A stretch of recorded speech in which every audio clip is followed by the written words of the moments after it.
అందరికీ నమస్కారం. ఈరోజు సరే ఇవాళ మాంసం వెజిటేరియన్ కాకుండా కొంతమంది ఎన్వి కూడా తింటారు కదా పాపం. వాళ్ళకి కూడా సర్వైవ్ అవ్వడానికి యాజ్ ఏ డాక్టర్గా మంచి ఒక 2 టిప్స్ చెప్దామని నా యొక్క అభిప్రాయం అన్నమాట. మీరు ఏం చేస్తారంటే మాంసముగా అదే ఎన్వి తిన్నప్పుడు కొద్దిగా వేడి నీళ్ళు అంటే పెదవులు అతికించుకునేంత టీ కన్నా తక్కువ హీట్‌తో మీరు గనక ఆ వాటర్‌లు లూక్ వార్మ్ వాటర్ గనక మీరు తాగితే పొట్టలోనే మీకు ఏమవుతుందంటే కొంచెం డిజాల్వ్ అవుతుందనమాట. ఆ యొక్క ఇంటెన్షన్ లివర్ మీద లోడ్ తగ్గుతుందనమాట. మజ్జిగ, నిమ్మకాయ కలుపుకొని తాగినా ఓకే. లేదు మామూలు గోరువెచ్చని నీళ్ళు తాగినా గూడా మీకు చాలా వరకి పొట్టలో ఏమవుతదంటే 1½ అవరు బ్లాడర్‌లో స్టే చేస్తుంది ఫుడ్. ఆ టైంలో గనక మీకు నాలికకి రుచి కావాలి. వెరీ గుడ్ తిన్నారు. తిన్న తర్వాత ఏం చేయాలి? మీకు నాలికకి తిన్నారు అంతవరకు ఎనక ఏం జరుగుతదో చాలా మందికి తెలీదు. ఎక్కువ లివర్‌లు, ఫ్యాటీ లివర్స్, నెక్స్ట్ కిడ్నీల ఎఫెక్ట్, క్రియాటిన్ పెరగడం, యూరిక్ యాసిడ్ పెరగడం ఇవన్నీ గూడా దాన్ని మినిమైజ్ చేసుకోవచ్చు. ఓకేనా?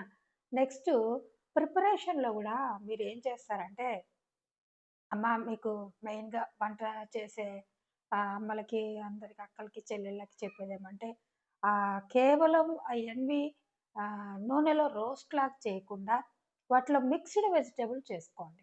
అంటే గోంగూర, వంకాయలు దానికి మ్యాచింగ్ ఏదైతే టేస్ట్ ఎన్హాన్స్ అవుతదో వాటిని మీరు వేసుకొని కలిపి చేసుకుంటే మీకేమవుతుందంటే ఫైబరు యాడ్ అయ్యి ఆ డ్యామేజ్ అనేది మీకు తగ్గుతదనమాట.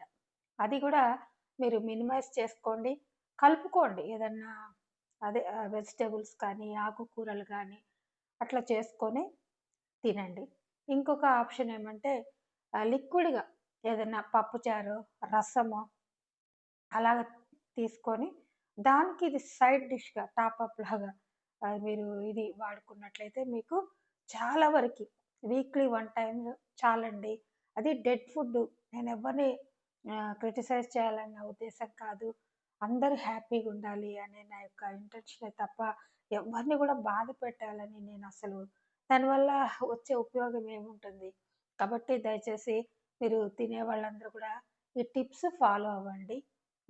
ఈ యొక్క మీరు ఒక చిన్న ఉదాహరణ చెప్తాను. అదే ఈ ఫ్రైస్ చేస్తారు కదా! చికెన్ ఫ్రైలు, పకోడాస్ అవన్నీను. అదొక చిన్న పీస్ నీళ్ళల్లో వేస్తే అది ఎంత ఆయిల్ పంపిస్తది. అంత ఫుడ్డు అంటే మీరు బకెట్‌లో వేస్తే ఇంతగా స్ప్రెడ్ అవుతది ఆయిల్. దాన్ని తీసుకెళ్ళి లివర్‌లో వేసేస్తే లివరు నిజంగా అల్లల్లాడిపోతది డీకోడ్ చేయలేక. అది ఏం తెలీదు. తర్వాత ప్రాబ్లమ్ పెద్దదైన తర్వాత చాలా చాలా చాలా లివర్‌లు మార్వాల్సి కూడా వస్తదనమాట. చాగంటి గారు ఉన్నారు కదా! గొప్ప ప్రవచనకర్త. ఆ సార్ వాళ్ళంటారు, ఈ కలియుగంలో ఎక్కువగా ఈ ఫుడ్ వల్ల షుగరు, ఫుడ్ వల్ల అట్లాగే ఈ సెక్స్ ట్రాన్స్‌మిషన్ ఈ డిసీజెస్ వల్ల కలియుగంలో జనము ఎక్కువ నశింపు అని చెప్పారనమాట. అంటే ఫుడ్ గూడా మనకి తగినంత తీసుకోవాలే కానీ, మనము ఎక్కువగా తీసుకోకూడదు. లాస్ట్‌కి ఒక టిప్ చెప్తాను. మనం భోజనం చేసిన తర్వాత స్వీట్ వాసన వస్తే మీరు వేసినటువంటి బోనం సరిపోయిందని అర్థం అనమాట. అంటే అరిగింది, సరిపోయింది అని. అదే పుల్లటి తేన్పు వచ్చింది అంటే మీరు వేసినటువంటి ఫుడ్డు ఓవర్‌లోడ్ అయ్యింది. సెకండ్ మీల్‌కి కొంచెం రెడ్యూస్ చేసుకోమని సిగ్నల్. అది మీరు ఖచ్చితంగా అర్థం చేసుకోవాల్సిందే. Thank you very much. ఎవరినన్నా హర్ట్ చేస్తే క్షమించండి. సారీ.